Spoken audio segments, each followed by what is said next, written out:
놀라운 역사. 만일 역사를 되돌릴 수 있다면 15세기 우리에겐 세상의 모든 소리를 적을 수 있는 한글이 있었다.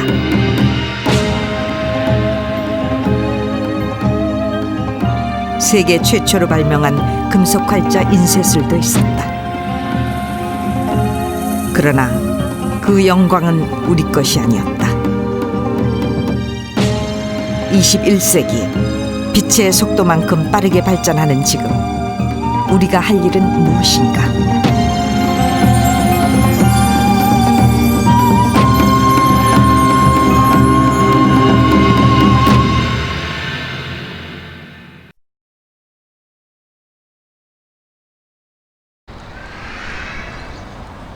중국 베이징의 한 초등학교.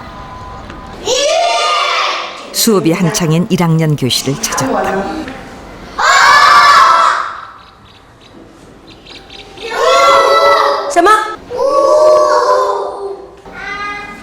아이들이 배우는 것은 로마 알파벳. 언뜻 보면 영어 시간 같지만 지금은 분명 국어 시간이다.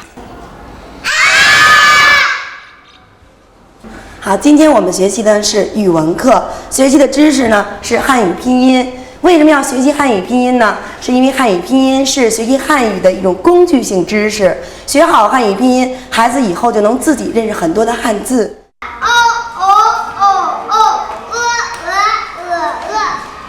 1학년 교과서에 한자는 거의 나오지 않는다. 알파벳으로 발음을 익힌 뒤 2학기가 돼서야 아빠, 엄마 같은 쉬운 단어를 배운다. 중국인들은 한자보다 알파벳을 먼저 배우는 것이다. 중국에서는 두 가지 문자가 사용되고 있다. 한자, 그리고 나란히 쓴 알파벳. 이제 알파벳은 중국인에게 없어서는 안 될 제2의 문자로 자리 잡았다. 특히 컴퓨터와 휴대전화를 사용할 땐 절대적이라고 해도 지나치지 않다. 중국이 알파벳을 쓰는 이유는 무엇일까?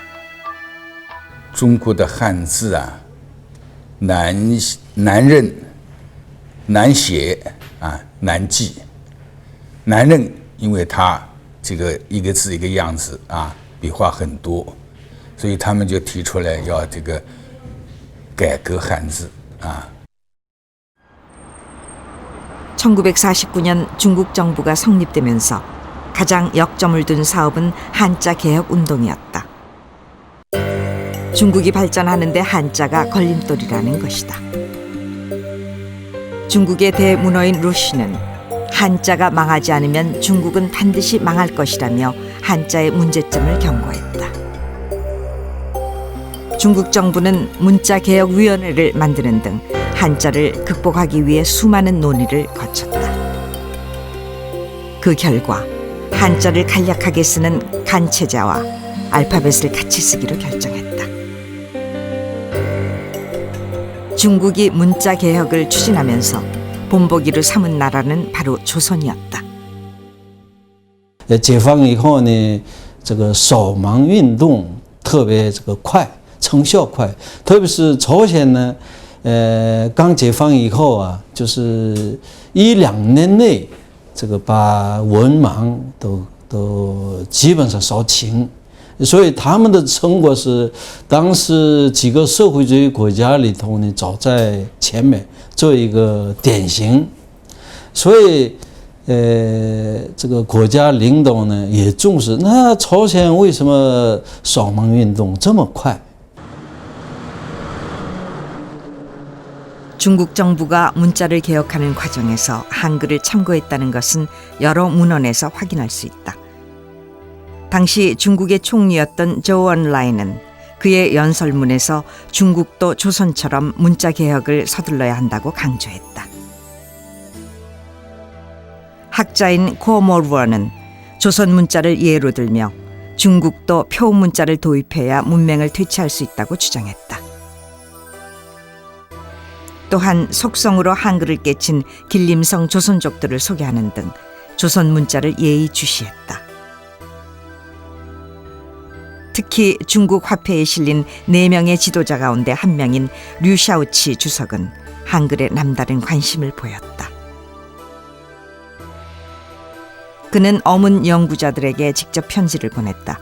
문자 개혁을 성공적으로 추진한 조선에 사람들을 보내서 문자를 배워야 한다는 것이었다.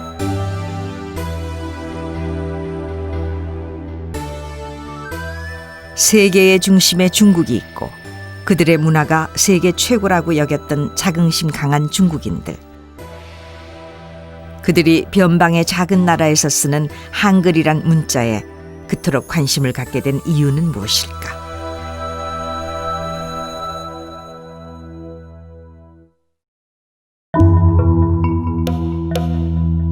세종대왕이 창제한 훈민정음. 이 책 뒤편에 있는 정인지의 서문을 보면 흥미로운 구절 하나가 눈에 띈다. 한글은 배우기 쉬워서 슬기로운 사람은 아침이 끝나기 전에 깨치고 어리석은 사람이라도 열흘이면 알 수 있다는 것이다.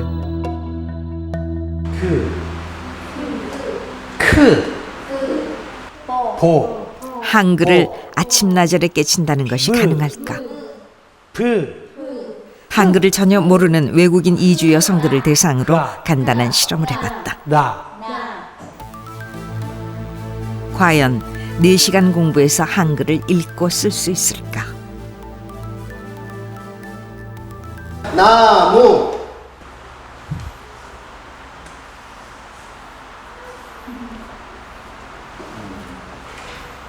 사자,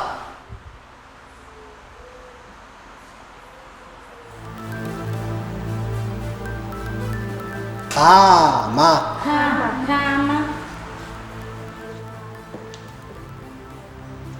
받침이 없는 쉬운 단어는 어느 정도 읽고 쓰는 게 가능했다. 비누, 한글을 전혀 모르던 주부들이 4시간 만에 이렇게 달라진 것이다. cái việc học tiếng Hàn ấy thì cái viết ấy thì có thể là học nhanh được ấy, nhưng mà cái việc nói với phát âm ấy thì có phải cần thời gian dài dài mới có thể học tốt được.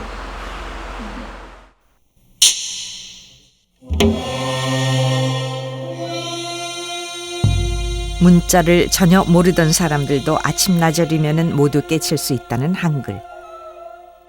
세계 모든 사람들이 쉽게 읽고 쓸 수 있는 한글. 세종대왕이 이토록 한글을 쉽게 만든 이유는 무엇일까? 그 실마리는 조선왕조실록에서 찾을 수 있다. 진주에 사는 김화란 사람이 아버지를 죽인 것이다. 충과 효를 중시하던 조선시대에 이런 폐륜 범죄는 있을 수 없는 일이었다. 처음부터 이 백성들을 말하자면 보살피는 정치를 해왔는데 어떻게 이런 일이 있을 수 있는가라는 그런 이제 자괴감과 부끄러움 속에서 세종이 그럼 어떻게 하면 될 것인가라는 부분을 물어보죠. 근데 그때 그 변계량이 좀 중요한 얘기를 해요. 이제 효행록을 얘기하면서 이러저런 좋은 사례들을 많이 들려주는 것이 그런 백성들을 올바로 가게 하는 것이다. 그래서 만들어진 것이 삼강행실도. 대대로 전해오는 모범 사례를 뽑아서 그림책 형식으로 만들었다. 한자를 모르는 백성들에게 그림으로 설명해서 쉽게 가르치겠다는 의도였다. 하지만 그림만으로는 전달에 한계가 있었다. 어떻게든지 일반 백성들이 조금 큰 시간을 안 들이고도 뭔가 제대로 알아가지고 우리가 생각하고 있는 거 이런 걸 표현할 수 있는 표기할 수 있는 글자가 있어야 같아. 그래서 이 어른이 참 고생하고 머리 쓰고 하셔가지고 자료도 수집해가지고 그때부터 생각이 떠오르셔가지고 자료 수집해가지고 이것이 연구를 시작한 것이죠. 당시 조선의 문자인 한자는 배우기 어려웠다. 여유가 있는 양반들도 대략 20년 걸려야 한자를 익힌다고 하니 먹고 살기 바쁜 대다수 백성들은 평생 글을 모른 채 답답하게 지낼 수밖에 없었다. 세종대왕은 백성들에게 배울 수 있는 기회를 주고 싶었다. 그래서 일하기에 급급한 백성들도 쉽게 깨칠 수 있는 한글을 만든 것이다. 알아야 되기 때문에 모든 지식을 알아야 되기 때문에 알기 위해서는 문자가 쉬워야겠다. 그러니까 그러한 문자를 해낸 것이 바로 다시 말하면 백성을 위한 정치예요. 그러니까 민본의 정신입니다. 그러니까 백성을 사랑하는 애민 정신이죠. 알파벳이란 책을 쓴 영국의 언어학자 드린저는 문자를 두 가지 종류로 구분했다. 민주 문자와 엘리트 문자.